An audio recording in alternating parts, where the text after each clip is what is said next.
Fala assim o texto, verso 3. Mas a impudicícia e toda sorte de impurezas ou cobiça, nem sequer se nomeia entre vós, como convém a santos, nem conversação torpe, nem palavras vãs, ou chocarrices, coisas essas inconvenientes, antes pelo contrário, ações de graças. Sabei, pois, isto: nenhum incontinente, ou impuro, ou avarento, que é idólatra, tem herança no reino de Cristo e de Deus. Ninguém vos engane com palavras vãs, porque por estas coisas vem a ira de Deus sobre os filhos da desobediência. Portanto, não sejais participantes com eles, pois outrora erais trevas, porém agora sois luz no Senhor. Andai como filhos da luz, porque o fruto da luz consiste em toda bondade e justiça e verdade, provando sempre o que é agradável ao Senhor. E não sejais cúmplices nas obras infrutíferas das trevas, antes, porém, reprovai-as, porque o que eles fazem em oculto, só referir é vergonha. Mas todas as coisas, quando reprovadas pela luz, se tornam manifestas, porque tudo que se manifesta é luz. Pelo que diz: desperta, ó tu que dormes, levanta-te dentre os mortos, e Cristo te iluminará. Amém? Queridos, nós terminamos o culto passado fazendo a exposição dos versos 25 a 32 do capítulo 4. Quando fizemos a exposição desses versos, do verso 25 ao verso 32 do capítulo 4, nós falamos que o apóstolo Paulo estava ali tratando a respeito do fato de que nós temos que nos despir do velho homem e nos revestir de um novo homem formado segundo Deus. Então, o apóstolo Paulo tinha tratado isso no verso 22 a 24 do capítulo 4, ordenando que nós nos despíssemos do velho homem, nos revestíssemos do novo homem formado segundo Deus. Ele mostra que o velho homem, ele é aquele que se corrompe, carregando a imagem do primeiro Adão, daquele que se corrompeu, daquele que pecou. Então o velho homem é aquele que carrega a imagem de Adão. Mas existe um novo homem formado segundo Deus, que carrega a imagem do segundo Adão, o Senhor Jesus Cristo. Esse é um novo homem ao qual nós somos chamados a nos revestir. E nós então no culto passado mostramos como o apóstolo Paulo deu alguns modos extremamente objetivos de como nós deveríamos abandonar o velho homem e nos revestir do novo homem. Primeiro, ele ordenou que nós abandonássemos a mentira, falássemos a verdade. Ordenou que nós irássemos sem pecar, ou nos irássemos sem cometer pecado, para não dar lugar ao diabo. Ele abordou o fato de que deveria ser abandonado o furto, fazendo com que todos agora trabalhassem para ter o que repartir com os necessitados. E ele ordenou também o fato de que não fosse usado nenhum tipo de linguagem prejudicial contra nossos irmãos, mas somente aquela que promovesse a edificação. E agora o apóstolo Paulo, do verso 3 ao 14 do capítulo 5, vai continuar abordando essa temática de se despir do velho homem e de se revestir do novo homem formado segundo Deus. Ele vai abordar isso agora quase até o final da carta dos Efésios, quase até o final do capítulo 6 da carta aos Efésios. E ele agora, do verso 3 ao 14, que é o texto que a gente está lendo aqui, utilizando como base, ele vai mostrar de modo prático como nós podemos nos despir do velho homem, abandonando pecados de cunho sexual. Então, Paulo aqui vai abordar pecados de cunho sexual. Ele vai trabalhar sobre uma moralidade cristã, uma ética cristã, dentro da vida sexual, dentro da área sexual de nossas vidas.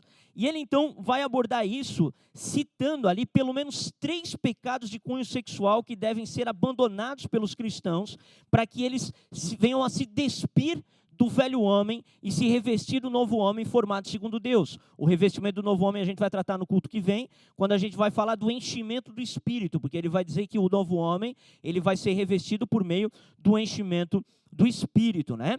E o apóstolo Paulo, ele aborda então esses pecados ali no verso 3 e no verso 4. Olha só o que ele fala ali no verso 3 e verso 4. Mas a impudicícia e toda a sorte de impureza ou cobiça, nem sequer se nomeia entre vós como convém a santos, nem conversação torpe, nem palavras vãs ou chocarrices, coisas essas inconvenientes, antes, pelo contrário, ações de graças. Amém? Então, Paulo aqui aborda pelo menos 3 práticas que deveriam ser abandonadas e que ele considera tão depravadas que não deveriam nem sequer ser nomeadas pelos cristãos. É isso que ele fala aqui, no final do verso 3, né? Ele fala, nem sequer se nomeie entre vós, como convém a santos. Então a gente está vendo que Paulo está tratando aqui de algo que ele considera grave. Um pecado grave. Por quê? Porque esse pecado não se deve nem sequer ser nomeado, né? E aí ele vai tratar então de 3 aspectos ali. A primeira coisa que ele vai falar ali é a impudicícia. Algumas traduções colocam imoralidade. Quem tem a tradução imoralidade aí? Alguém tem? Tem? Imoralidade, né? Então o primeiro pecado que ele aborda ali é a questão da imoralidade. A palavra imoralidade aqui, gente, é a palavra porneia, tá?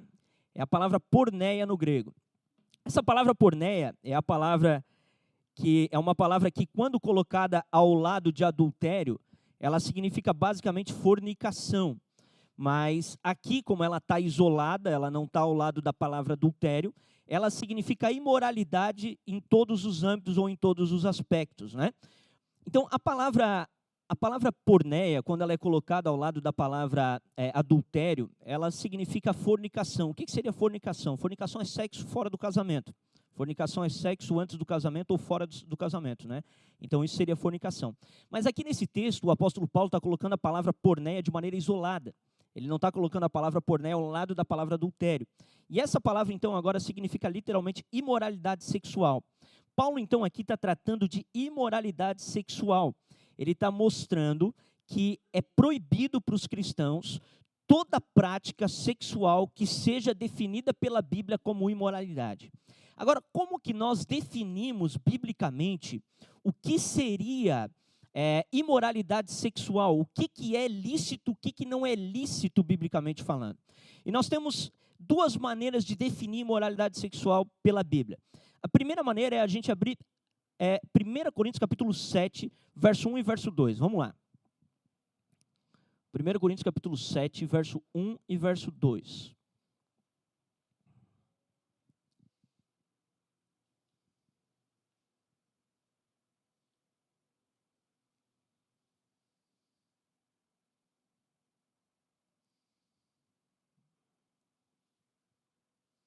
Olha só o que o apóstolo Paulo ele está escrevendo a igreja de Corinto agora, né? E ele agora vai abordar a questão do casamento, né? E ele fala assim no verso 1, quanto ao que me escrevestes, é bom que o homem não toque em mulher. Verso 2, mas por causa da impureza, né? Por causa da impureza, cada um tem a sua própria esposa e cada uma o seu próprio marido. Então, o que define moralidade sexual pela Bíblia? Toda prática sexual que é realizada fora do matrimônio heterossexual. Cada mulher tem o seu próprio marido e cada marido tem a sua própria esposa.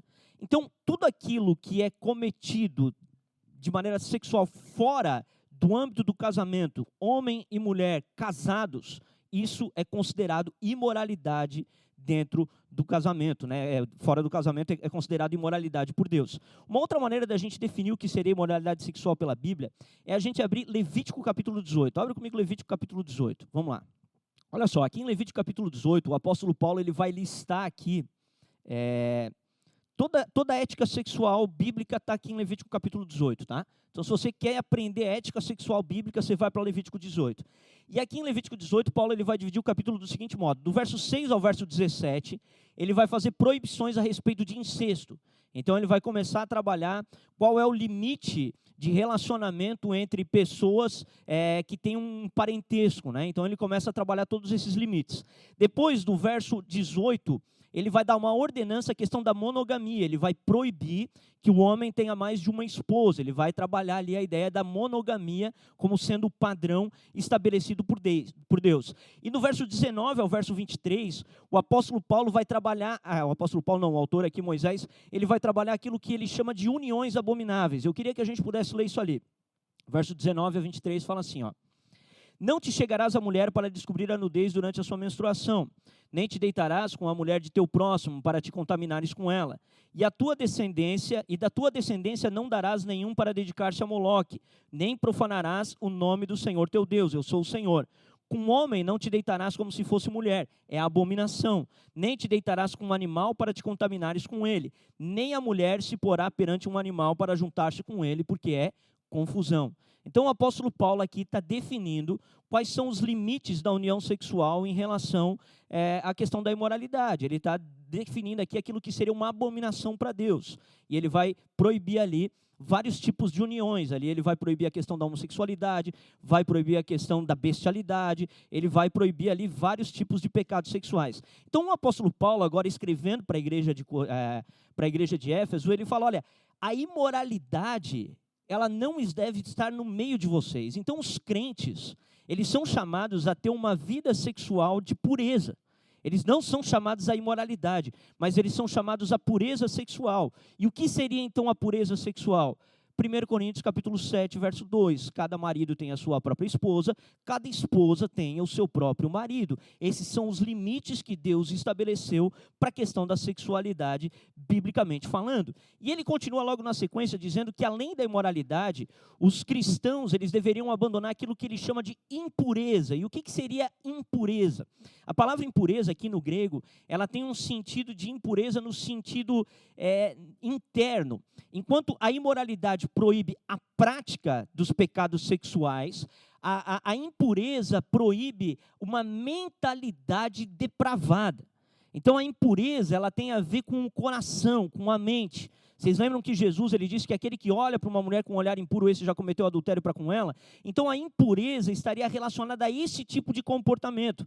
Aquele comportamento no qual a tua mente ela fica só projetando ou conjecturando a respeito de práticas sexuais que são ilícitas, práticas sexuais que o Senhor Deus não te permite, que Ele não te deu, desejando aquilo que Ele não te deu, é o que a gente já vai ver logo aqui na sequência. Então, se a imoralidade sexual, ela proíbe a prática da sexualidade ali, que é proibida por Deus, nós temos a impureza agora estabelecendo um limite para os nossos pensamentos. Os nossos pensamentos devem ser pensamentos que se voltam para o Senhor e que dentro da questão sexual se voltam ou para o cônjuge, ou para a esposa, ou para o marido. É ali o limite que Deus estabelece para nós. Então, nós não somos chamados a ter uma mente pervertida.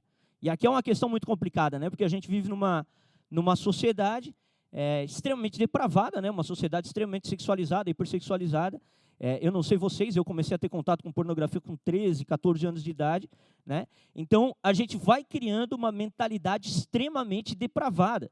A gente vai aprendendo a respeito de questões sexuais, coisas que não são padrão estabelecido por Deus. E a gente vai construindo, então, a nossa vida baseado nesses padrões, e isso se torna até um problema no casamento. Eu creio que muitos aqui já tenham experimentado isso.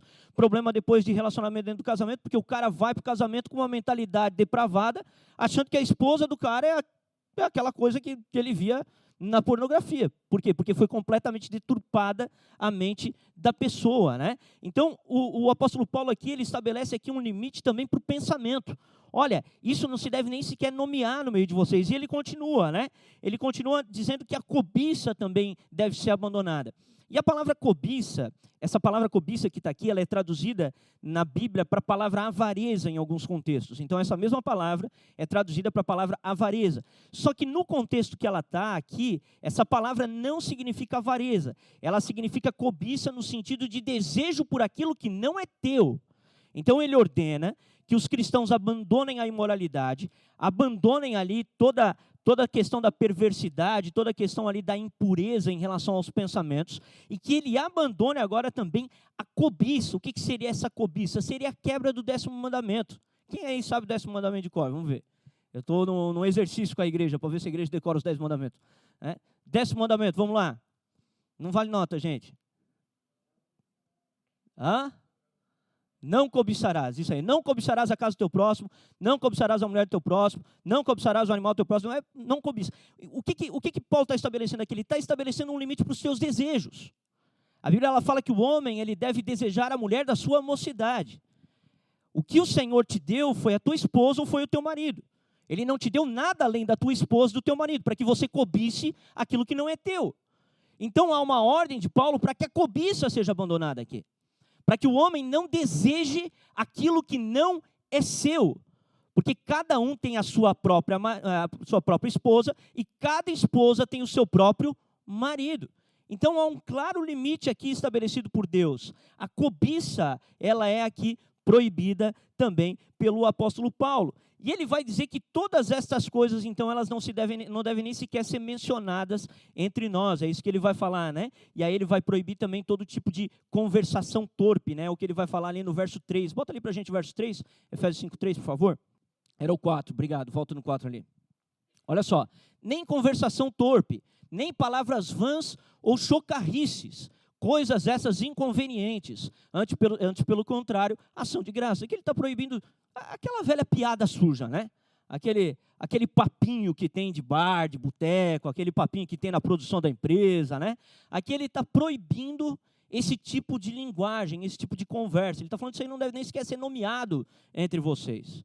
Nem sequer vocês não conversam. Isso aí vocês abandonam esse tipo de coisa aí. Moralidade sexual, vocês abandonam esse tipo de coisa aí, né?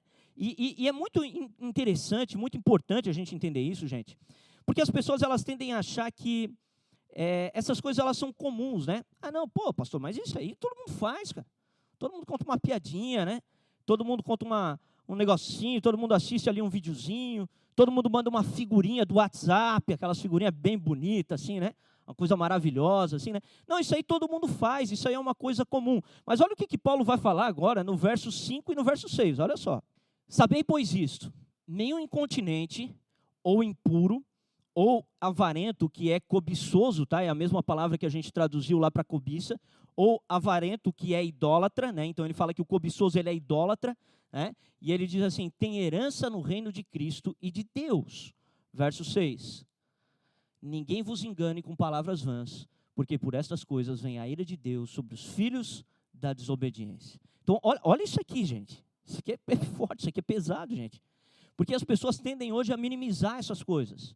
Ah, não, isso aí não dá nada, isso aí tranquilo, cara. Pô, uma piadinha, não, ó, isso aí também não é assim, não, isso aí é legalismo, né? Os caras falam, isso aí é legalismo. Pô, pastor, você é legalista, né? Será que eu sou legalista? Será que a Bíblia não está ensinando o que eu estou ensinando aqui? Ou será que ela está ensinando? Ela está ensinando. E olha só o que ele fala. Ele fala assim, olha, não pensem que os que praticam tais coisas vão herdar o reino de Deus. O que Paulo está estabelecendo aqui? Ele está dizendo, olha, é o seguinte, quem vive na prática desses pecados, quem comete moralidade sexual, quem vive na prática desses pecados, não vai herdar o reino de Deus. Não vai herdar. Não tem essa, gente, de achar que, ah, não, mas eu sou crente, mas pratico, mas é a graça me basta. Gente, não existe isso. Se tu nasceu de novo,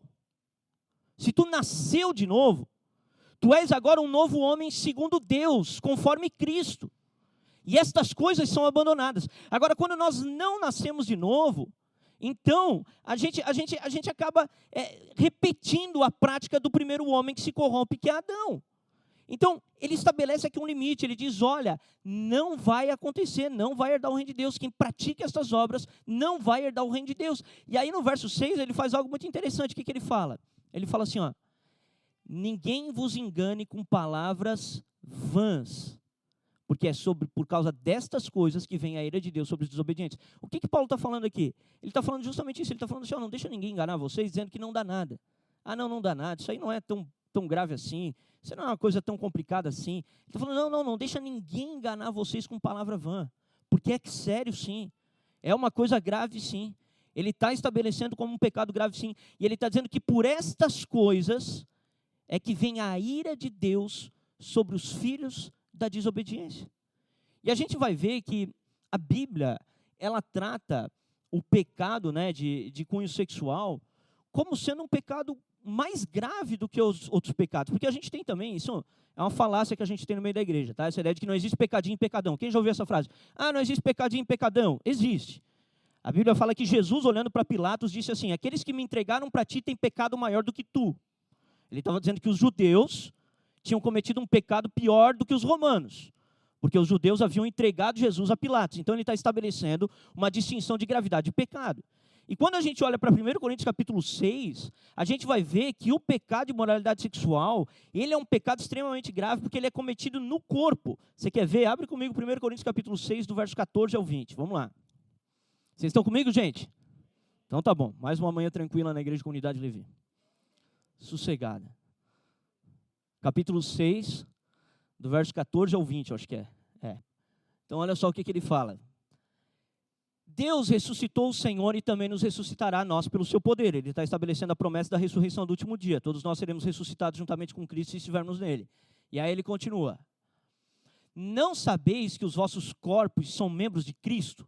E eu, porventura, tomaria os membros de Cristo e os faria membros de meretriz? Absolutamente não. Ele está estabelecendo aqui, ele está dizendo, olha, o teu corpo pertence ao Senhor Jesus Cristo. Você vai pegar o teu corpo e vai fazer ele membro de uma prostituta? É isso que ele está falando aqui. Obviamente que não. E aí ele continua, vamos lá. Ou não sabeis que o homem que se une à prostituta forma um só corpo com ela? Porque como se diz, serão os dois uma só carne. Mas aquele que se une ao Senhor é em um espírito com ele. Fugir da impureza. Qualquer outro pecado que uma pessoa cometer é fora do corpo. Mas aquele que pratica a imoralidade peca contra o próprio corpo. Olha só o que ele está falando aqui. Continua, verso 19 a 20 ali. Acaso não sabeis que o vosso corpo é santuário do Espírito Santo, que está em vós, o qual tendes da parte de Deus, e que não sois de vós mesmos? Porque fostes comprados por preço, agora, pois, glorificai a Deus no vosso corpo. Então, o apóstolo Paulo está estabelecendo em 1 Coríntios capítulo 6 que o pecado de cunho sexual, ele é diferente dos outros pecados, porque ele é um pecado cometido contra o corpo. E o corpo pertence ao Senhor. Nós somos do Senhor, nós somos dele, fomos comprados por ele. Então, ele está estabelecendo aqui justamente o peso do pecado sexual. E é isso que a gente precisa entender como igreja. A igreja é chamada para ter uma santidade na área sexual. Ela é chamada para ter uma santidade no modo como lida com a questão da sexualidade. E olha só que interessante. Quando a gente continua ali o texto, ele vai dizer o quê? Porque a ira de Deus vem sobre os filhos da desobediência, correto? É isso que ele fala ou não é? Ele fala, é por estas coisas que vem a ira de Deus contra os filhos da desobediência. Olha que interessante, quando a gente olha para os relatos bíblicos, nós vemos pelo menos 2 exemplos na Bíblia de Deus julgando povos por causa de perversidade sexual. O primeiro exemplo a gente vai ter no próprio Levítico capítulo 18 que a gente leu. Logo depois de Paulo citar aquelas uniões abomináveis, Moisés citar aquelas uniões abomináveis, ele vai dizer que o povo de Canaã havia sido expulso daquela terra porque praticava aquelas uniões. Então olha que interessante isso aqui. Deus expulsou o povo de Canaã daquela terra, enviou Israel a fim de julgá-los, porque eles praticavam aquele tipo de pecado. E existe um outro caso na Bíblia, que é um caso extremamente famoso, que é o caso de Sodoma e Gomorra, onde Deus envia fogo do céu para destruir aquela cidade por causa da imoralidade, da perversidade sexual daquela cidade. Então, gente, não dá para achar que com essas coisas a gente pode brincar. A gente vive hoje num Brasil que é extremamente prostituído. A cultura do Brasil é uma cultura extremamente depravada. Nós temos músicas terríveis, nós temos filmes terríveis, nós temos todo tipo de coisa abominável. E as pessoas acham que é comum isso. Não, isso é normal. Não, isso não é normal. Isso não é uma coisa comum. Nós estamos habituados por causa da cultura em que estamos inseridos. Mas isso não é o padrão estabelecido por Deus. O padrão estabelecido por Deus é outro. Então, Deus, ele julgará aqueles que praticarem esses pecados sem arrependimento. Ele julgará. A ira de Deus será derramada sobre os impuros, enfim, sobre os imorais, sobre tudo isso. Deus derramará a sua ira. E essa ira ela pode se manifestar de 2 maneiras, gente. A ira do juízo final, a condenação eterna, quando o Senhor Deus lança, então, os impenitentes no lago de fogo e enxofre, mas uma ira também já derramada sobre essa vida. Nós vemos que pessoas que se envolvem com prostituição, com todo tipo de imoralidade, acabam tendo doenças, enfim, a vida delas acaba ficando uma bagunça, uma confusão, por causa das consequências de seus pecados, né? Então, a gente precisa entender todas essas questões. O Senhor nosso Deus, ele está estabelecendo ali, né, um limite para a questão da sexualidade. Cada homem tem a sua própria esposa, cada esposa tenha o seu próprio marido. Se você é solteiro, ore a Deus para que o Senhor te dê um marido ou uma esposa. É ali que vai ser o ambiente seguro para que você possa ter relações sexuais. É ali o ambiente para que se pratique o ato sexual, não é fora dali, né? Então, se você é solteiro, ore a Deus. Até lá, você vai ter que lidar com a tua dificuldade. Você vai ter que lutar contra a tua própria carne e vai ter que conseguir domar a si mesmo, como a Bíblia nos ensina, né? A gente vive num tempo também que cada vez as pessoas estão casando mais tarde, né? Então, casa com 30, 40 anos, isso é um ambiente para a imoralidade sexual absurdo, né? Antigamente, as pessoas casavam muito mais cedo, justamente porque era ali que você ia também ter, né, a questão da sexualidade com o teu cônjuge, né? Ali que você poderia estabelecer a relação sexual, né? E quando a gente vai para o verso 7, olha só o que o apóstolo Paulo fala ali no verso 7. Vamos lá. De Efésios 5. Ele fala assim, ó: portanto, não sejais participantes com eles. Então, depois ele dizer que Deus julgaria os desobedientes, derramando sua ira sobre eles por causa dos pecados sexuais, no verso 7 ele fala assim: portanto, não sejais participantes com eles. Cara, Paulo está estabelecendo um limite. Crentes, cristãos, não participem destas obras. Sejam diferentes. Amém? Sejam diferentes. Por favor, homens, abandonem a impureza. Mulheres, abandonem a sensualidade. Abandonem a sensualidade. Sensualidade é pecado. Abandonem isso, homens, abandonem a impureza. Isso é pecado. Nós não podemos ser como eles. Não sejais como eles. Não sejam como eles. Abandonem estas coisas. O modo de se vestir, gente. Quando ele fala ali, primeiro de moralidade, depois ele vai falar ali da questão ali, ele trata de moralidade sexual e depois ele vai tratar da questão do pensamento, né? Isso ali envolve, gente, pornografia, isso ali envolve pornografia auditiva, pornografia visual. Gente, a gente vive numa sociedade extremamente pornificada. Se tornou comum expor o corpo. Mulheres expondo o corpo assim como se fosse a coisa mais normal, sendo que o corpo é do Senhor. Para o marido. É do Senhor, não é para ser exposto na vitrine, não é para ser exposto. Mas as pessoas hoje, elas acham comum, é normal, não, é normal. Pô, pastor, tu é puritano, tu é legalista. Não, gente, é o que a Bíblia fala. Eu, assim, sinceramente, gente, eu estou cansado de palhaçada com igreja. Eu vou seguir o que fala a Bíblia. Eu quero viver o evangelho de maneira radical. É isso que eu quero viver. Eu estou de saco cheio, cara, dessa patifaria que existe por aí. 30% de evangélico no país, todo mundo vivendo a vida como se nada fosse, um absurdo.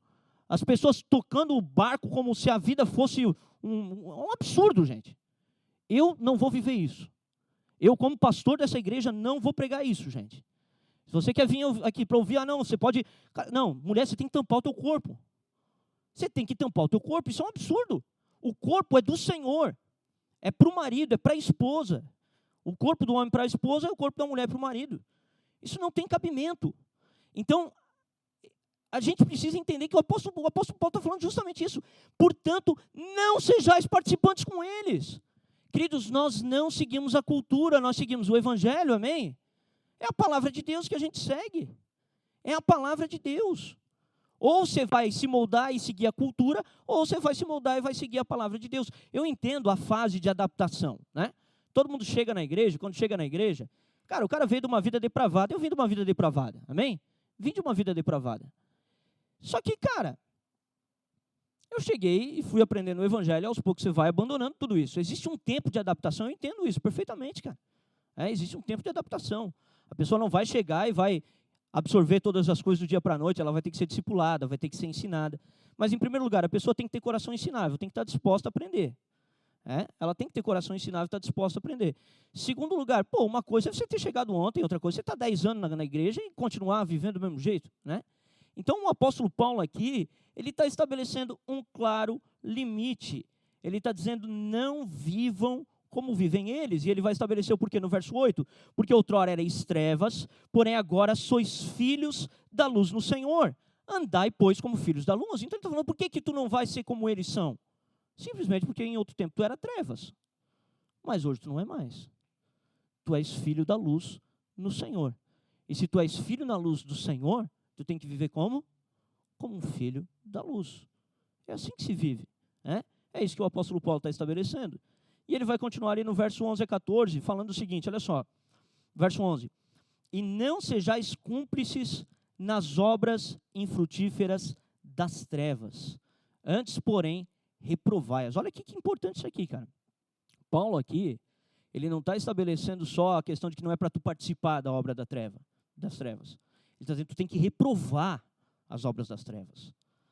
Ele está dizendo que tu tem que reprovar isso publicamente. Os cristãos são chamados a reprovarem publicamente as obras das trevas. Nós somos chamados a nos opor a essa cultura pornificada. Nós somos chamados a nos opor à imoralidade sexual. Não adianta tu só não participar, tu tem que reprovar isso aí, cara. Você tem que reprovar a prostituição, você tem que reprovar o comportamento homossexual, você tem que reprovar. Tem que reprovar essas coisas, não dá. Tu não aprova aquilo, tu reprova aquilo. Não é a questão de que tu vai odiar a pessoa, deixar, não é isso. Mas tu reprova aquilo, tu fala, não, esse comportamento é reprovável diante de Deus, é uma abominação diante de Deus. Não dá, simplesmente não dá. A gente tem que ter posicionamento, gente. A igreja não é chamada para se acovardar. Sabe por que a igreja hoje, as pessoas falam, a igreja não é perseguida. Sabe por que a igreja não é perseguida? Porque ela não se posiciona nos pontos que são contraculturais. Quando a igreja começa a se posicionar nos pontos que são contraculturais, a igreja começa a ser perseguida. A igreja começa a levar pau de tudo que é lado. Aí começa a gente xingar a igreja, chamar os crentes disso, daquilo, do outro. Né? Então é por isso que a igreja hoje, muitas vezes, ela não é perseguida. Não é porque ela deixou de ser o sal da terra, a luz do mundo, mas é porque ela não tem se posicionado, né, em relação às questões básicas. Então ele está dizendo, olha, vocês têm que reprovar as obras das trevas. As obras das trevas, elas têm que ser reprovadas por nós. Nós não participamos delas e nós também as reprovamos as obras das trevas. Elas não podem sequer ser mencionadas por nós. E aí ele vai falar no verso 12 assim, porque o que eles fazem em oculto, o só referir é uma vergonha. O que eles fazem no oculto, só falar isso já é uma vergonha. Por isso que ele está dizendo que deve ser reprovado, né? E aí ele continua falando o seguinte, mas todas as coisas, quando reprovadas pela luz, se tornam manifestas, porque tudo que se manifesta é luz. Aqui ele faz um contraponto, né? Aquilo que é reprovado pela luz se torna manifesto. Qual que é a ideia? A ideia é que a luz revela as trevas. Se a igreja não estabelece o contraponto, essas coisas se tornam normais como elas têm sido hoje. Mas se a igreja estabelece um contraponto, estas coisas começam a ser iluminadas pela luz e aí elas começam a se tornar realmente uma vergonha, como é de fato para ser, né? Então, a gente precisa, entender esses princípios da palavra de Deus. Ele fala assim, pelo que diz, desperta, ó tu que dormes, levanta-te dentre os mortos e Cristo te iluminará. Ele está falando que a gente deve, por meio da pregação, por meio da reprovação pública e da pregação do evangelho, fazer com que as pessoas despertem do sono em que elas estão envolvidas. Elas estão envolvidas num sono, um sono que não enxerga mais, não consegue discernir entre a mão esquerda e a mão direita, mas que por meio da igreja, por meio do papel da igreja, a gente chama eles para despertarem e para eles poderem vir para a luz, né? Então o apóstolo Paulo aqui está tratando de pecados de cunho sexual. E é muito importante, gente, a gente tratar isso nos dias de hoje. É extremamente importante. Quantos crentes que vivem dentro da igreja e que não percebem muitas vezes a gravidade do pecado sexual, não percebem exatamente o que isso significa e que não há como você ser participante do reino de Deus e ao mesmo tempo praticar as obras do império das trevas. Não tem como, você tem que decidir qual é o lugar que você quer estar, né? E aí talvez você olhe para mim e fale assim, mas pastor, como é que fica então a questão da luta interna? A luta interna ela é legítima, né? A Bíblia fala que existe uma batalha entre a carne e o espírito. Nós compreendemos na nossa mente a verdade, lutamos agora para estabelecer a verdade na nossa vida, mas nossa carne ela é herdeira de Adão, nosso corpo é herdeiro de Adão, nós somos corruptos por natureza, a nossa natureza é corrupta. Então, para que a gente possa vencer todas essas questões, é necessário que nós venhamos a nos encher da nova natureza de Deus dada por Cristo por meio do Espírito. E é isso que a gente vai tratar no culto que vem. No culto que vem a gente vai falar do antídoto contra essas coisas, porque aqui eu estou expondo o pecado, correto? Mas aqui a gente não está dando o antídoto para o pecado. A gente está mostrando que o pecado é pecado. Agora tem que ter um antídoto para o pecado, porque tu só pegar e mostrar que é pecado para as pessoas, sem dar para elas o empoderamento do Espírito de Deus para que elas vençam esse pecado, elas não vão conseguir vencer essa batalha. Mas o que é importante a gente entender, gente, é a gente entender que como igreja, a gente é chamado para reprovar essas coisas, gente. A gente é chamado para ter uma vida de pureza sexual. Essa pureza envolve nossa mente, envolve o modo como nós enxergamos a vida, envolve como nós lidamos com o nosso próprio corpo, com a questão da exposição pública do corpo. Antigamente era um pecado mais feminino, hoje em dia até para os homens você tem que falar que ele tem que guardar a dispor. Você trabalha em academia, você sabe como é que é, né? Os caras, os marmanjão lá querendo mostrar o corpo, né? Então, hoje em dia a gente lida com até mesmo os homens querendo ser sensuais, querendo expor o corpo e tal, né? Então, existe uma necessidade do cristão se realmente posicionar como contracultural. E não tem jeito, gente. Daqui para frente, o embate que vai ter vai ser entre trevas e luz cada vez mais forte. Eu não estou dizendo que... eu sou um cara que eu creio que em um futuro promissor, eu creio que o evangelho vai triunfar, que no futuro a gente vai ter um Brasil muito mais cristão do que a gente tem hoje. Mas a grande verdade é que agora, daqui para frente, o único jeito da igreja prevalecer é ela ser contracultural, é ela imitar a igreja primitiva. A igreja primitiva era extremamente contracultural, ela vivia no Império Romano, o Império Romano dizia que César era o Senhor, então tinha que se prestar culto para o imperador. Qual era o discurso da igreja? Jesus é o Senhor, não é César. Veja que o embate era político, era um embate político. Quando eles diziam Jesus é o Senhor, eles estavam indo contra o poder instituído do império. Eles estavam dizendo, César, você não governa, quem governa é Deus. E esse é o discurso que a igreja vai ter que ter para o mundo hoje. Vocês precisam se submeter a Deus. Vocês não podem legislar contra Deus. Vocês não podem estabelecer leis que são contra a própria lei do Senhor. O Senhor é que é Deus, o Senhor é que é legislador, o Senhor é que é rei. E vocês têm que se submeter a esse rei. Esse vai ser o embate da igreja, gente, daqui para frente. E a igreja, se ela se posicionar com firmeza, de maneira forte, de maneira corajosa, a igreja vai derrubar César. César cai.